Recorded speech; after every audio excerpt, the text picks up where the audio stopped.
This is a copy of some of the content that we discussed at our Bible study on Thursday, the 25th of January 2024.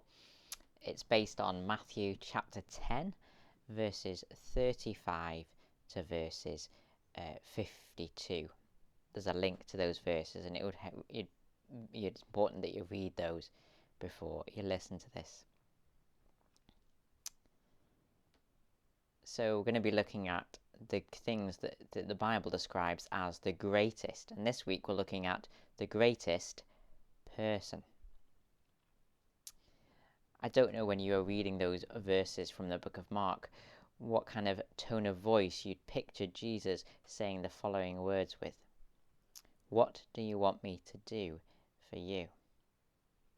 I'd like you to imagine Jesus asking this question with a sigh. What do you want me to do for you? What about the disciples' pursuit of greatness saddened Jesus? Well, it would be really sad if a child walked into a free all-you-can-eat ice cream parlour and then asked for ice cubes. Despite all the chocolate ice cream on offer, the child was thinking about frozen water. Now, Jesus had taught his disciples many truths that were far greater than free ice cream. Jesus had taught them that God loves the least of people as much as the greatest of people, and yet they were still convinced that they were more valuable the greater they were. How sad for us to crave greatness in the sight of others when we are so greatly valued by God already. Jesus had taught them that God invited them to be a part of the greatest kingdom, and yet they still thought they needed heavenly fame to be more blessed. They asked, as we read in Matthew 10:20, "Grant that one of these two sons of mine may sit at your right and the other at your left in your kingdom." I mean, how sad to think that we need all of heaven looking in our direction before we'll enjoy it.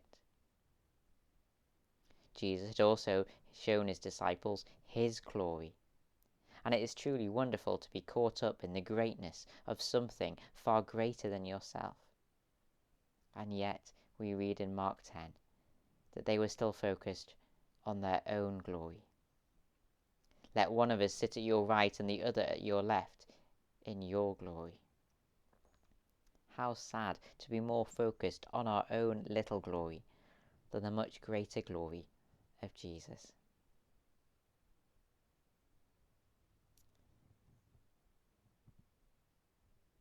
The only reason we strive to be the greatest person is because we think so little of our great identity as God's children. Now, you might think of all this talk on greatness is irrelevant. You're not currently aiming for fame that comes with an Oscar or the esteem that comes from a Nobel Prize. But neither were the disciples. It says, and a dispute also developed among them as to which one of them was regarded as the greatest. The disciples weren't aiming at greatness. They were simply aiming at greatness within their current group.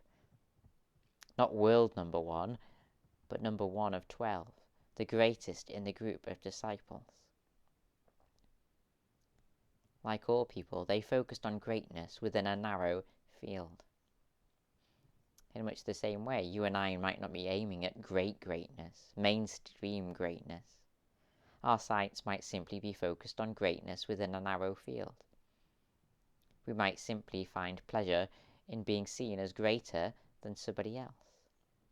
We might take pleasure in securing the esteem of one particular person or one particular group. We might simply find pleasure in being seen as great within a small little field. Now, admitting that might be the hard, that we strive after greatness. We don't like to admit that out loud. The disciples knew this too. They knew that openly admitting to striving for greatness is often frowned upon. That's why they hid their vain thoughts from Jesus. when he was in the house, we read in Mark 9. Jesus asked them, "What were you arguing about on the road?" But they kept quiet, because on the way they had argued about who was the greatest. Nobody openly admits to being self-centered, proud, vain, or fame-driven. We go about these things subtly. Alternatively, you might feel that you're not driven by greatness that much, and yet this striving for greatness can still affect you in a big way. Notice how the disciples reacted to James and John. When the 10 heard about this, they became indignant with James and John. Though you might not race after greatness, when other people around you race after greatness, you end up getting left behind, feeling less important, or like the small things that you do aren't significant. Our sights might be consumed with our own greatness, or the greatness of others who we compare ourselves to, or a bit of both.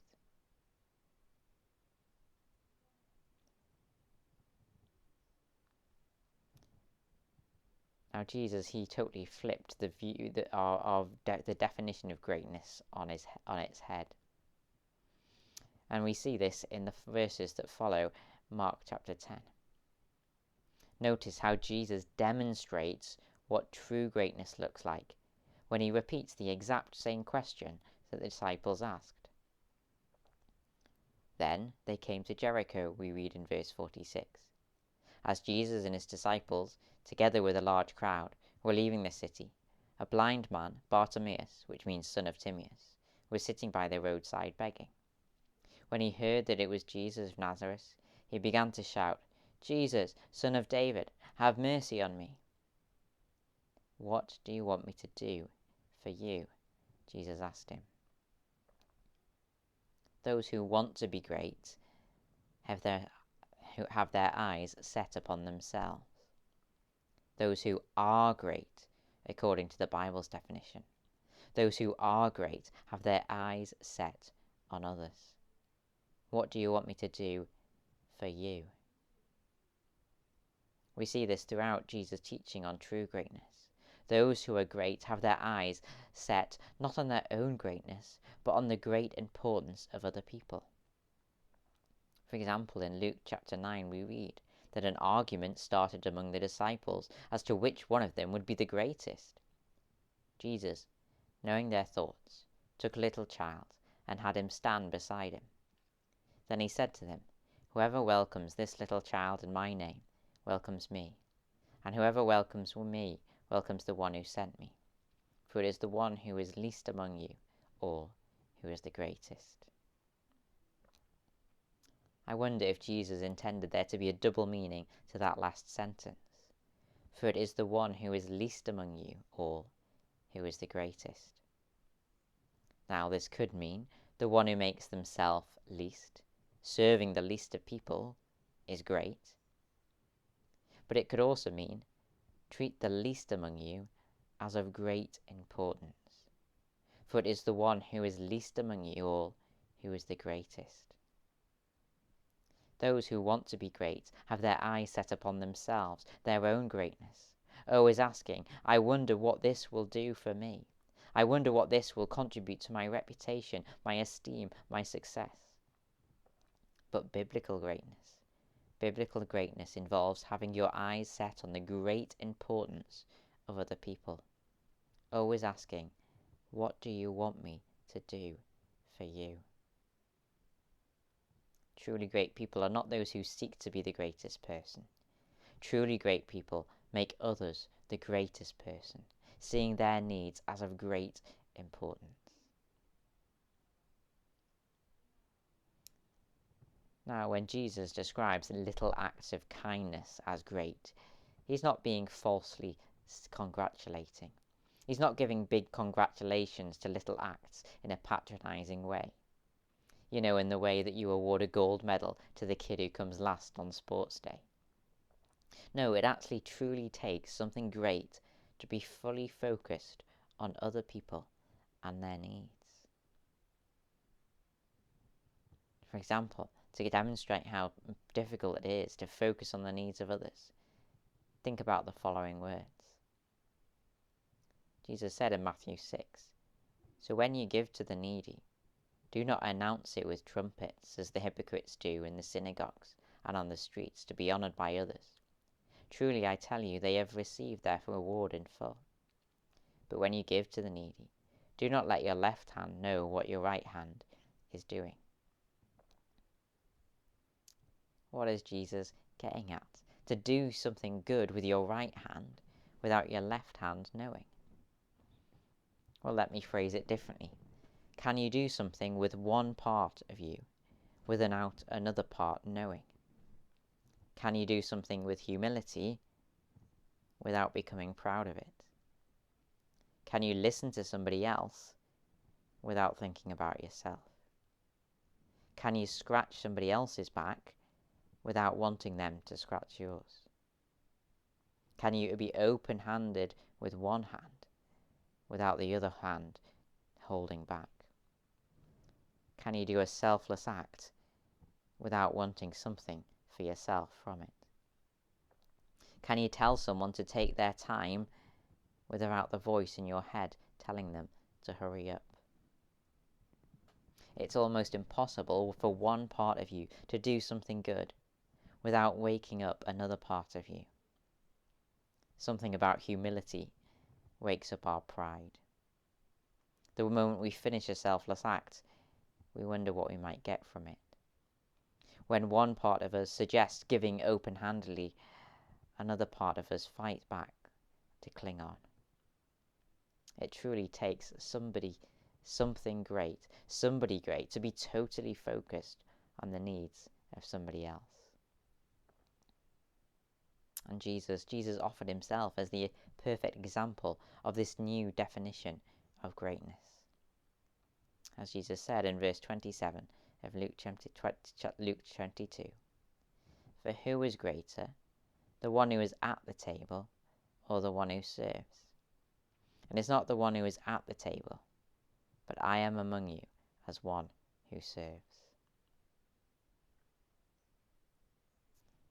Again in Mark 10, "Whoever wants to be first must be slave of all. For even the Son of Man did not come to be served, but to serve and to give his life as a ransom for many."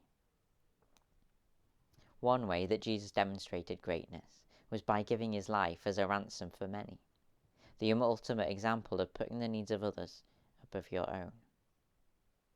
But let's not overlook the first part of this sentence, for even the Son of Man did not come to be served, but to serve.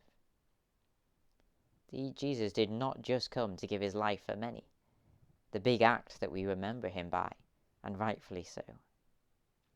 But Jesus was also sent all the way from heaven to earth to meet the needs of the single individuals that he came across. Such lowly acts to insignificant individuals were not beneath God's Son, Jesus Christ.